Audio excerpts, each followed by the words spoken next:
Hello வணக்கம். இது உங்கள் சிவி ஜோன். சொல்லாரும் எப்படி இருக்கீங்க? இப்போ பார்த்தீங்கன்னா லைவ் வந்துட்டு விஜய் பார்வதி, அதுக்கப்புறம் வியானா எல்லாருமே வந்து சூப்பராக ரெடி ஆகிட்டு இருக்காங்க. நேற்று ஒரு பிளான் போட்டிருப்பாங்க. நம்ம இன்றைக்கி வந்துட்டு அவங்க வந்து ஃபன் இல்லைன்னு சொல்லிட்டாங்க. ஆளுக்கு ஒரு கேரக்டரை வந்துட்டு இன்றைக்கி எடுத்து செம்மையாக பண்ணணும்னு சொல்லிட்டு ஒரு பிளானை போட்டிருக்காங்க. அதனால தான் வந்துட்டு விஜய் பார்வதி அது மாதிரி தாவணியில் வந்திருக்காங்க போல இருக்குது. இவங்களும் வந்து அதே மாதிரி சூப்பராக ரெடியாக இருக்காங்க. வியானா ஸோ இங்கே வந்துட்டு மதுரைக்கார பொண்ணு மாதிரி நம்ம விஜய் பார்வதி பேசுகிறாங்க. இவங்களும் அதே மாதிரி பேச ட்ரை பண்ணுறாங்க. அப்போ என்ன சொல்கிறாங்க வியானானா, என்கிட்டே வந்துட்டு எனக்கு கையை பிடிச்சி இது பண்ணுறாங்க, மூஞ்ச கழுவி விட்றாங்க, எல்லாத்தையும் எனக்கே பண்ணுறாங்க என்னை இம்ப்ரெஸ் பண்ணுறதுக்கு. நான் அப்பயே கட்டண்டே சொல்லிட்டேன், எனக்கு வந்துட்டு அக்காங்க இருக்காங்க, என்கிட்ட மட்டும் அந்த சொத்து கிடையாது, நீங்கள் வந்து எல்லோரும் இம்ப்ரெஸ் பண்ணாதான் உங்களுக்கு சொத்து வரும்போது விஜய் பார்வதி அப்படி சொல்லு, அதே மாதிரி உனக்கு முன்னாடி இன்னொரு அக்கா இருக்கா, அவளை வந்துட்டு இம்ப்ரெஸ் பண்ணுன்னு சொல்லு அப்படின்னு நான் சொல்லி அடுத்த நிமிஷம் இந்த பக்கம் ஃபோக்கஸ் வைக்கிறாங்க. யாருக்கு? கனிக்கு. கனி மூஞ்சும் அப்படியே ஜொங்கின்னு போகுது, அப்படியே ஒரு மாதிரி வெறுப்பாக வராங்க.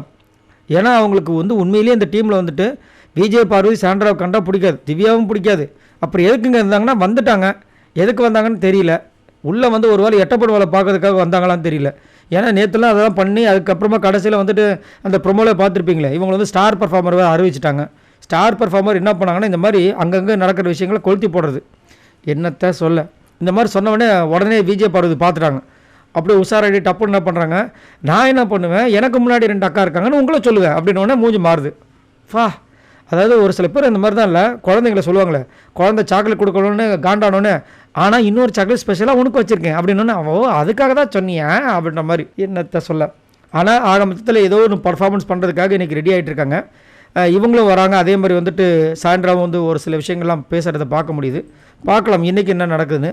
ஆனால் இந்த மாதிரி புதுசாக பண்ணணும்னு சொல்லிட்டு இந்த டீம் இந்த சாம்பார் ஸ்குவாட் பண்ணணும்னு நினைக்கிறாங்க.